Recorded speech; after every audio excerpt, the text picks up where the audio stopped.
The pain of infidelity explained.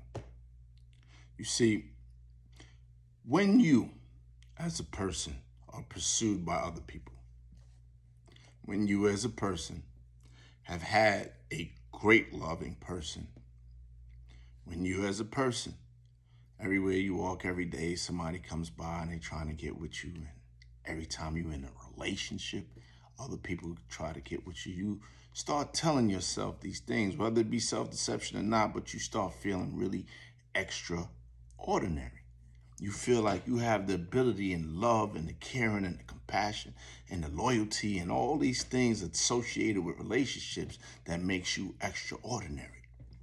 So when you meet someone else and you deem that person your partner, you deem that person someone you want to spend the rest of your life with, you deem that person on a level and status so high that they are greater than everyone else. And then that person does something ordinary. Pay attention to this part. That person does something ordinary or beneath what an ordinary person would do. It's not that you are so disappointed in the person. It's that you are questioning yourself. And the hurt and the harm comes from you asking yourself, how were you trapped, deceived, and behooved that you could not see that this was an ordinary person? What were you going through at the time that you convinced yourself, you lied to yourself? Now, here's the confrontation with yourself, because anytime you want to grow in life, you will always have a war of you against you. The problem comes when you start questioning, or maybe I'm not that extraordinary. Maybe I'm not all that. And then you may want to go test, but you're hurting too bad because you lost your buddy, the pedestal. You put an axe to the pedestal, you lit the pedestal on fire, and you're watching that person just crumble in front of you.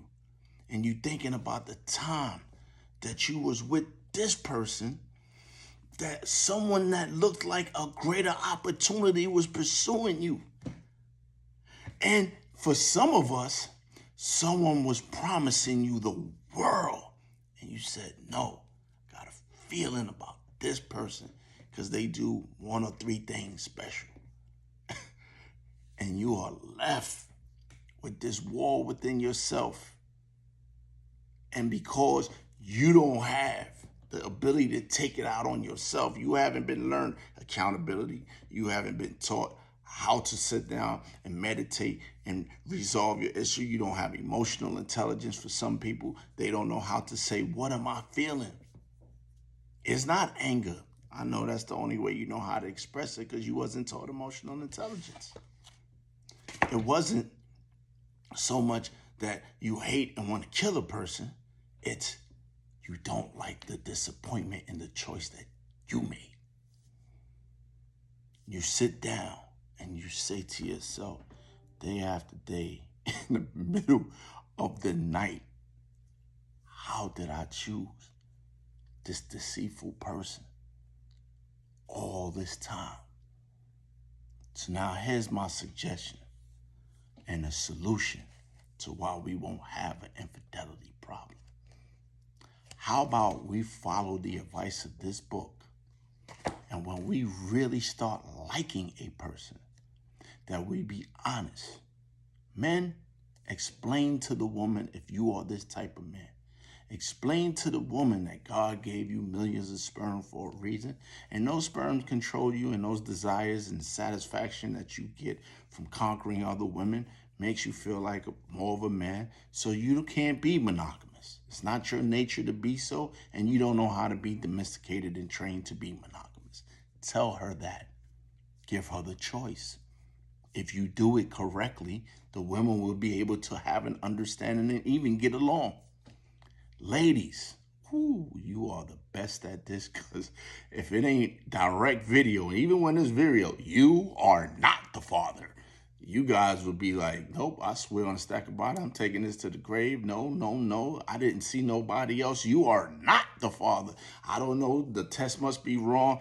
Ladies, explain to that man, here's why we are not working sexually. I don't want to argue with you, but we might as well have the little discomfort every day so we don't have a tragedy in the end. And because I love you, I have to be honest with you. That man is going to respect that.